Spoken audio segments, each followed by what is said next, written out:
Сәлем достар, менің оқтаусыз әрі өте тиімді жасалатын медовик рецептімді қарсы алыңыздар.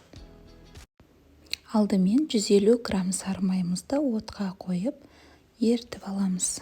Үстінен 150 грамм қантымызды қосамыз. Сөйтіп жақсылап араластырып аламыз.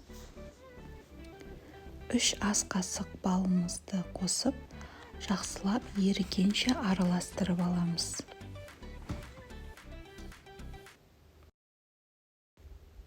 Оттың астын қатты қойып қоймаңыздар, орташа отта ерітуіміз қажет. Жақсылап барлығы араласып еріген соң, жаймен көпіршітіп көтеріле бастайды. Видеодағыдай көпіршіп көтеріле бергенде оттың астын өшіреміз. Дайын болған массамызға бірден суыған күтпей, 1 шай қасық ас содасын қосамыз. Жақсылап араластырып аламыз. Видеодағыдай аппақ етіп көпірши бастайды. Біртіндеп 3 жұмыртқамызды қосамыз. Видеодағыдай тез-тез араластыра отырып қосамыз. Өйткені массамыз ыстық болғандықтан жұмыртқамыз пісіп кетуі мүмкін. 12 ас қасық ұнымызды қосамыз. Араластыра отырып қосып отырамыз, өйткені түйіршіктеніп қалуы мүмкін. Түйіршік болып қалмас үшін тезірек араластырып, бөліп ұнымызды қосып отырсақ болады.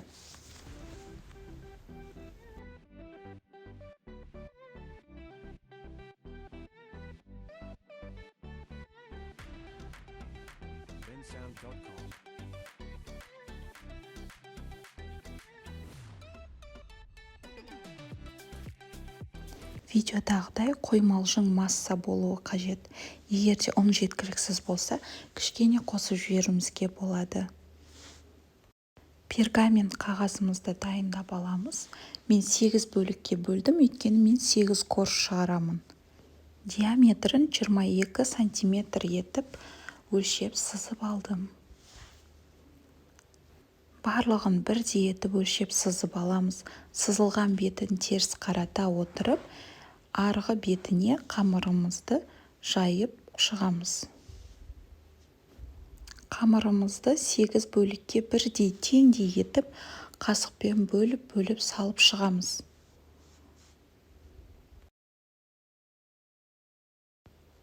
Видеода көрсетілгендей шпательмен тегістеп жағып шықсақ болады. Ал егерде сіздерде шпатель жоқ болса, жай ғана қасықпен жасауға болады.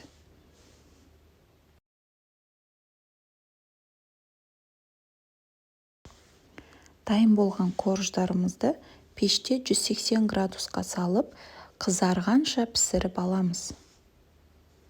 Дайын болған корждарымызды диаметрі 22 сантиметр етіп, кольцомызбен видеода көрсетілгендей жан-жағын кесіп тегістеп аламыз.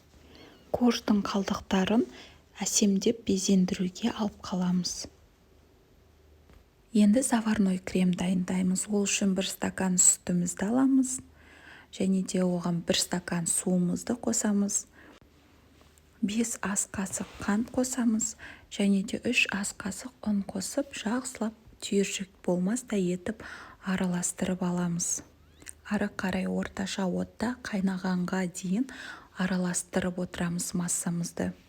Себебі түйіршіктер тұрып қалып, азда қатып қалмауы қажет. Құрамы ең арзан әрі өте оңай заварной креміміз осындай масса болып дайындалады. Енді тортымызды жинаймыз.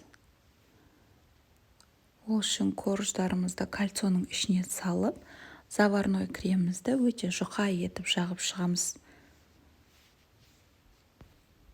Видеода көрсетілгендей кремнен кейін коржымызды қойып, қайтадан крем жағып, осылай бүкіл тортымызды жинап шығамыз.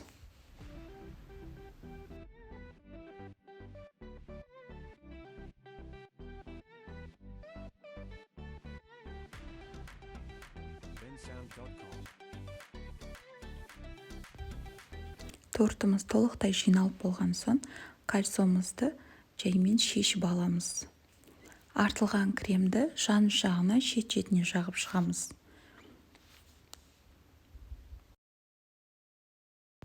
Корждың артылған бөліктерін ұсақтап, бетіне және де жан жағына әсемдеп безендіріп шығамыз. Дайын болған тортымызды холодильникте 2-3 сағатқа қойып қоюымызға болады. Міне бізде осындай медовик дайын болды. Өте жұмсақ әрі өте дәмді медовик.